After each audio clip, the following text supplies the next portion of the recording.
I'm the Community Development Director for Benton County, and with me tonight is Adam Stebbins, Project Coordinator and the lead on this project, the Riparian and Wetlands project that we've been working on with a lot of you folks for the past 3+ years. Also with us tonight to help take notes is Libby Morrison, who's a graduate student at Oregon State. So again, thank you for coming out. A lot of familiar faces. Been through a lot of meetings with us, and some new faces as well. So thanks for coming. Tonight's meeting is going to be an opportunity for us to give you information about a proposal that we've developed for trying to meet Benton County's goals around protecting streams and riparian corridors through non-regulatory means. And provide you that information, give you an opportunity to get your questions about that proposal answered, and then for you to give us your input, your thoughts about how that proposal could be improved, what you like about it, what you think might not work well, those kinds of things. We are going to try and keep the discussion focused to that, to this non-regulatory proposal. And we've covered a lot of territory in our many meetings, as a lot of you know. But the real purpose tonight is to deal with this proposal that we want to make the best that we can as far as viability to meet the objectives of protecting streamside areas and streams while doing that in a non-regulatory way. So we're going to be taking down all your comments. If there's a topic or a comment or a question that we're really not able to fully address tonight, we'll be taking that down as well, and we'll contact you and figure out a way to get you the information that you're after. So with that, I'm going to hand the meeting over to Adam. And okay, thanks. Logistical, or maybe a couple logistical things. Bathrooms out that way to the right. And if you parked in the parking garage structure, it closes at 8, so you have to be out of here before 8. I know, as Greg mentioned, several of you have been through quite a few meetings. I'm going to do a brief overview of where the project's been and where we're currently at and where we're headed over the next few months. And because mainly everyone's at a different level, want to make sure we hit all the important points of this voluntary non-regulatory program. So as far as an agenda going forward here, I'm going to keep my presentation to 20 minutes. We're going to have larger group discussion as you all are seated here, and then have more focused group discussion. You can see the two whiteboards where you can go between the two boards and talk more specifically on the monitoring methodology that I'll be sharing here momentarily, or the outreach and education.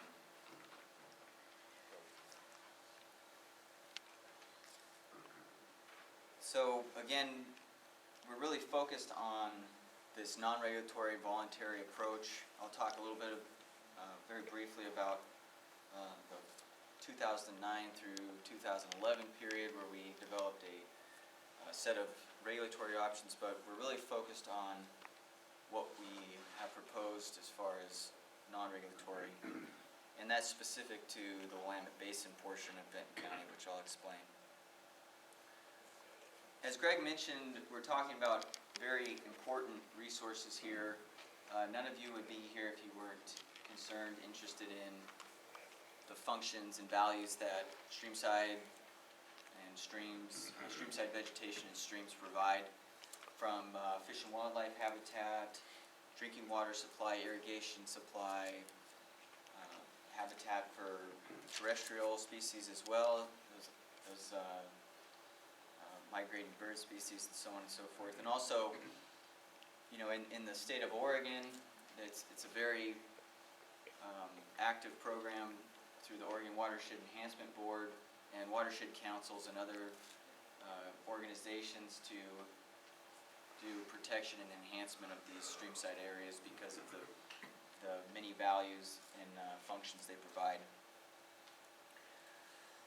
I told you I'd talk real briefly about some of the policies that are driving this project.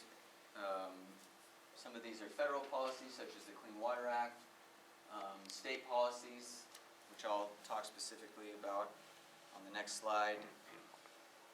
Each county and incorporated cities have statewide planning goals around natural resources and water quality that apply to this project.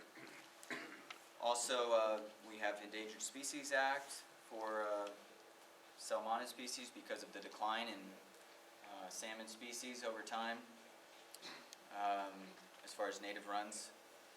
Also, of course, I already mentioned the Oregon Plan for Salmon and Watersheds through the Oregon Watershed Enhancement Board, which provides lottery-funded dollars to many projects and other strategic investments within the Willamette Basin and across Oregon. And then there's specific state water quality requirements, this TMDL, or Total Maximum Daily Load, which there's a set of water quality requirements in the Willamette Basin, portion of Benton County, for streams that are having increased temperature or increased levels of sedimentation and issues with mercury through erosion and bacteria, and the concern there is not from wildlife species but from livestock. I wanted to touch on one specific goal in our Benton County Comprehensive Plan, and most of you have heard about this, Goal 5. This is what was really driving our work from 2009 to 2011. There was a specific goal to inventory the Goal 5 resources, which are these priority riparian corridors that we're talking about, and develop a program to protect those. So we went through the inventory process, called together a diverse advisory group that started meeting in November 2009. And that group was made up of streamside landowners, professionals that are working around streams, such as biologists, ecologists, watershed councils, soil and water conservation district members, other people that are concerned about these resources. And the goal here still stands to this day. We're talking about a non-regulatory voluntary option, but the original goal still is valid. And what we're talking about as far as functions, I adopted this slide from Forestry Resource Group. You can see just kind of a general cartoon, but you can see the functions that these streamside riparian areas provide as far as erosion control, the fish and wildlife habitat. No one in the scientific community and outside just the streamside landowners would argue with the functions that very important functions that these areas. Real brief, this is the only slide I have on the regulation piece. We basically took as much time and effort as we could into developing a set of rules around these stream and riparian corridors from 2009 to 2011. We had several community meetings and focused small group discussion meetings, and we try to build in as much flexibility as possible, but what we were seeing throughout that process is a lot of concern, especially from the streamside landowners, because of the complexity with implementing any kind of requirements and just how dynamic the stream systems are to begin with, and trying to put rules that are consistent across all of those streams was going to be a very big challenge. So moving into, and of course, as I mentioned, there was several folks that had valid reasons on trying a non-regulatory voluntary option. These are just some of the press articles. So what we started doing, and we promised the community we would do, is we started in November 2011 talking obviously with staff and with our advisory group and people coming to the community meetings, and also with the Oregon Department of Environmental Quality, because as I showed on that slide, there is a regulatory requirement that the state has where the county is required to reduce the temperature and mercury and bacteria pollution. Mainly the temperature is the issue when it comes to keeping riparian vegetation, native riparian vegetation on the stream side. So we worked through a process with those groups, and we had to get some sort of approval from the state to make sure it was going to comply with the Willamette Basin water quality requirements.